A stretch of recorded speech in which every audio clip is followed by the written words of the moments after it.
하나님의 말씀 봅니다. 하나님의 말씀은 로마서 16장 17절부터 27절까지 말씀, 신약성경 262쪽입니다.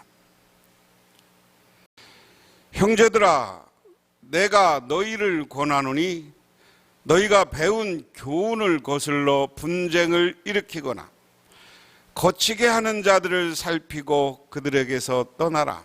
이와 같은 자들은 우리 주 그리스도 예수를 섬기지 아니하고 다만 자기들의 배만 섬기나니 교활한 말과 아첨하는 말로 순진한 자들의 마음을 미혹하느니라. 너희의 순종함이 모든 사람에게 들리는지라. 그러므로 내가 너희에게, 다시 합니다, 19절, 너희 순종함이 모든 사람에게 들리는지라. 그러므로 내가 너희로 말미암아 기뻐하노니 너희가 선한 데 지혜롭고 악한 데 미련하기를 원하노라. 평강의 하나님께서 속히 사탄을 너희 발 아래서 상하게 하시리라. 우리 주 예수의 은혜가 너희에게 있을지어다. 나의 동역자 디모데와 나의 친척 느기오와 야손과 소시바더가 너희에게 문안하느니라. 이 편지를 기록하는 나 더디오도 주 안에서 너희에게 문안하노라. 나와 온 교회를 돌아보아 주는 가이오도 너희에게 문안하고 이성의 재무관 엘라스도와 형제 구아도도 너희에게 문안하느니라. 24절은 없고요. 나의 복음과 예수 그리스도를 전파함은 영세 전부터 감추었다가 이제는 나타나신 바 되었으며 영원하신 하나님의 명을 따라 선지자들의 글로 말미암아 모든 민족이 믿어 순종하게 하시려고 알게 하신 바 그 신비의 계시를 따라 된 것이니 이 복음으로 너희를 능히 견고하게 하실 지혜로우신 하나님께 예수 그리스도로 말미암아 영광이 세세 무궁하도록 있을지어다. 아멘. 세상에는 정직한 사람보다 거짓된 사람이 더 성공할 확률이 높다고 합니다. 죄로 오염된 세상이기 때문입니다. 그러나 성도가 추구해야 할 성공은 이 땅의 것이 아니라 하늘의 것입니다. 말씀 속에서 영원한 하나님 나라를 위한 승리를 배우시기를 바랍니다. 영적 전투에서 승리하라 하라고 했습니다. 세상이 거짓되니까 이 당시 로마 교회도 거짓되고 교회 안에서 거짓된 믿음을 가진 사람들이 있었다. 우리는 이렇게 봐야 합니다. 바울은 17절부터 20절에 와서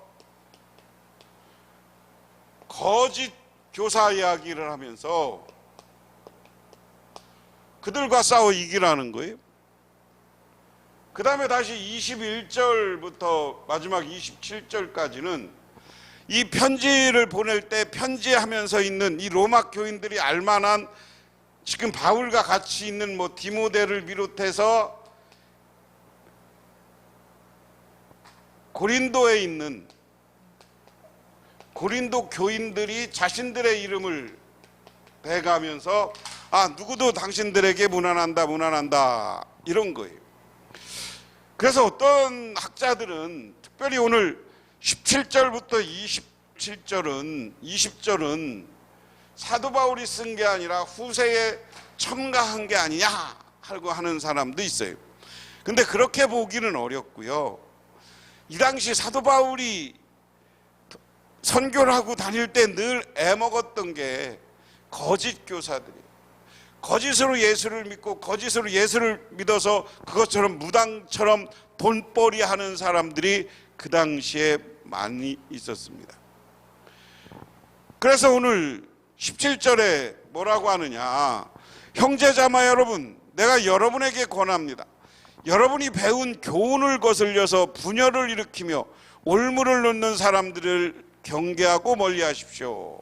오면 형제들아 내가 너희를 권하노니 너희가 배운 교훈을 거슬러 분쟁을 일으키거나 거치게 하는 자들을 살피고 그들에게서 떠나라.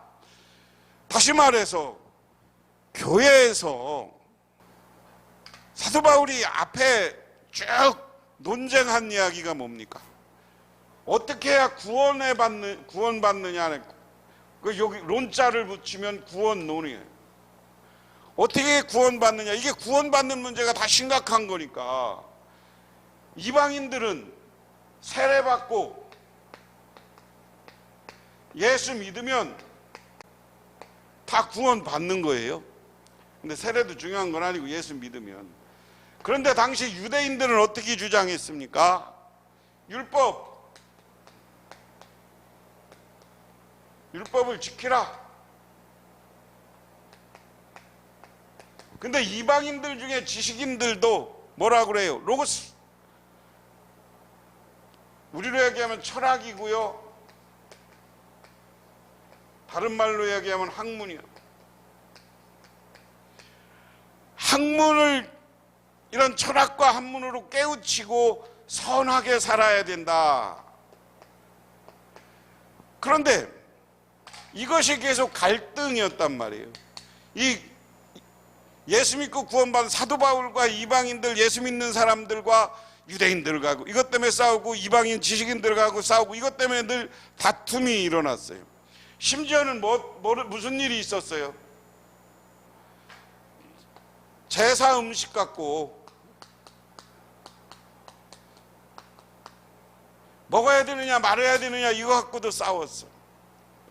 그런데 사도 바울이 이런 거 갖고 다투었다는 이야기는 다른 말로 이야기하면 그 당시 교회 안에 여러 가지 말을 하면서 자기 주장만 펴는 사람들이 있었다.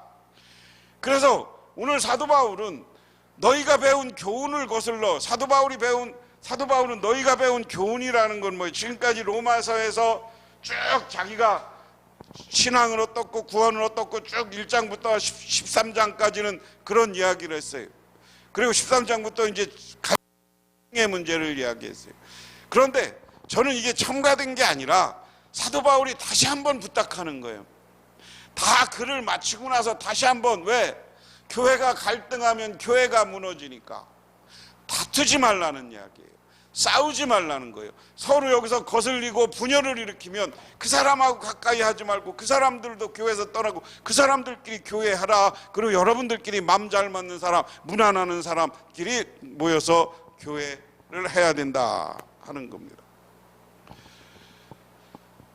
그러면서 여기 보면 너희가 배운 교훈과 다르게 분열과 거침을 야기하는 사람을 주의하라. 바울이 가르쳐 준 것은 가깝게는 이웃사랑과 원수사랑, 상호 인정, 상호 수용으로 살라는 것이고, 멀게는 하나님은 유대인뿐만 아니라 이방인도 의롭게 하신다는 것이다. 이런 교훈을 따르지 않고 분열을 야기하는 사람은 조심하라는 말입니다. 그들을 조심하라는 말까지는 충분히 수긍이 갑니다. 그런데 그들과 결별하라는 말은 너무 심한 것 같은 느낌이 듭니다.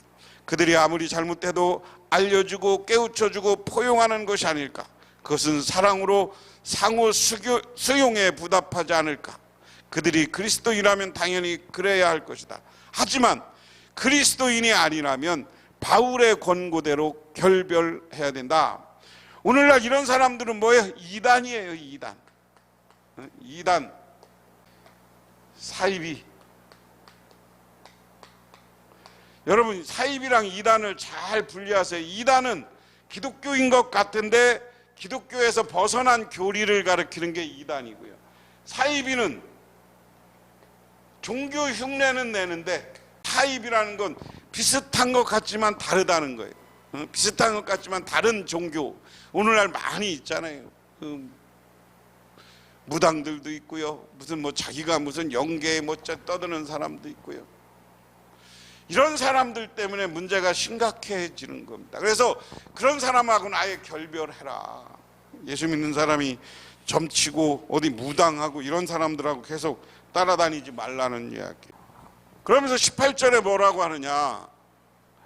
이런 사람들은 우리 주 그리스도를 섬기는 것이 아니라 자기네 배를 섬기는 것이며, 그럴듯한 말과 아첨하는 말로 순진한 사람들의 마음을 속이는 것입니다. 오늘 이 이단들, 사이비들은 자기 배만 섬기는 것이다. 자기 배라는 거 우리가 상징적으로 욕심을 이야기하는 거예요. 자기 욕심을 채우고 자기만 배불리 먹고 하는 것을 상징적으로 이야기합니다. 그러면서 19절에 여러분의 순종은 모든 사람에게 소문났습니다. 나는 여러분의 일로 기뻐합니다. 나는 여러분이 선한 일에 슬기롭고 악한 일에는 순진하기를 바랍니다. 무슨 얘기냐면, 여러분들은 예수님에게 순종하고 사는 것을 내가 너무나 잘 압니다. 그러니 여러분들은 어디 가서도 선하게 사십시오. 순진하게 사십시오. 악에 대해서는 순진하다는 말은, 악에 대해서는 그 위에는 무디기를 이야기해요. 악에 대해서는 미련하리만큼 몰라. 쉽게 말해서 예수 믿는 사람들은 어디 가서 돈 벌어도 약삭 빠르게 돈 벌지 말라는 거예요. 정도를 걸어갈 줄 알아야 된다. 그래서 예수 믿는 사람은 장사를 하건 뭘 하건 선한 사람이 되어야 된다. 왜냐? 20절이 중요합니다. 평화의 하나님께서 그 사탄을 쳐부셔서 여러분의 발밑에 짓밟히게 하실 것입니다. 우리 주 예수의 은혜가 여러분과 함께 있기를 바랍니다. 이 말을 뒤집으면 뭡니까? 평화의 하나님이 속히 사탄을 너희 발 아래 짓밟으실 것이다. 바울은 거짓 교사들과 사탄이 깊이 관련이 있다고 보고 있습니다. 하나님이 머지않아 사탄을 우리의 발 아래 짓밟을 것인데, 그때 거짓 교사들도 하나님의 심판을 피하지 못할 것이다. 그러니까 우리는 사탄과 결별하듯이 그들과도 결별해야 된다. 오늘 17절부터 20절까지 이야기를 하면, 우리가 성도는 세상의 악을 따라가는 것이 아니라 선한 지혜, 참된 지혜를 따라 살아가는 사람이 돼야 되겠다. 하나님으로부터 오는 성령의 지혜를 따라야 됩니다. 이 지혜는 하나님의 창조의 능력이며 사람을 거룩하게 행하는 능력입니다. 본문에서 바울이 성도들에게 선한데 지혜로라고 권한 것은 영적 지혜를 따라 선한 길로 행할 것을 명령하는 것입니다. 이 지혜는 타락한 인류에게 선천적으로 주어진 것이 아니라 하나님의 계시로 성도들에게 주어지는 은혜의 선물입니다. 그러므로 우리는 선한 지혜, 하나님의 지혜, 성령을 따라 살아야 된다. 성도는 그래서 사탄이 우리를 꼬이고 유혹하고 악을 행하게 하고 잘못된 길을 가게 할 때 그 길에서 떠나야 돼요. 그러게 왜냐? 우리가 선한 지혜가 나중에 승리할 것이기 때문에. 하나님이 심판하셔서 사탄을 물리쳐주고 악마를 물리치실 때 거짓 교사들, 우리가 악한 길을 따른 사람들은 하나님이 다 부셔준다. 그렇지만 우리는 뭐예요? 우리 주 예수 은혜가 여러분과 함께하게, 예수님의 은혜가 우리와 함께하고 하나님이 우리에게 은혜 베풀어 줄 때 우리는 세상의 승리자가 되고 영적 전쟁의 승리자가 되는 줄 믿으시기 바랍니다. 그런 면에서 여러분은 모두 승리자가 되어 주시기를 주님의 이름으로 축원합니다. 그리고 마지막으로 오늘 21절부터는 쭉 나의 동역자 디모데와 나의 친척 누기오와 야손과 서시대 바다가 너에게 문안하니라. 이 편지를 기록하는 더디오가 주 안에서 너에게 문하라. 쭉 여기 고린도 교회 같이 사도 바울과 같이 있는 사람 이름들을 쭉 이야기하는 거예요. 이 편지를 받아쓰는 더디오도, 이 편지를 사도 바울이 다 편지를 쓴 게 아니라 사도 바울이 불러주면 더디오도가 받아 쓴 거예요. 그 다음에 온 교회가 가이도, 재무관리인 에스도라 이런 사람, 그 다음에 예수 그리스도에 대한 선포로 능히 튼튼히 세워주십니다. 오랜 세월 동안 감추어주셨던 비밀을 계시해 주었습니다. 그 비밀이 지금은 예언자들의 글로 환히 공개되고 영원하신 하나님의 명을 따라 모든 이방인들에게도 알려서 그들을 믿고 순종하게 되었습니다. 자, 지혜로우신 하나님의 말씀을 이제 사도 바울이 복음을 전하면서 다 믿게 됐다. 오직 한 분이신 지혜로우신 하나님께 예수 그리스도로 말미암아 영광과 영광이 영원 무궁하도록 빕니다. 다시 말해서 모든 이들이 예수 그리스도를 말미암아 지혜로우신 하나님을 믿고 우리는 하나님을 찬양하는 삶을 살아야 된다 하는 겁니다. 기도하겠습니다. 하나님 아버지 고맙습니다. 오늘도 저희들 주님의 제자에 나와 기도하고 간구드립니다. 하나님 이 시간 간절히 바라옵기는 우리들 주님을 따라 살아가는 승리자가 되게 하옵소서.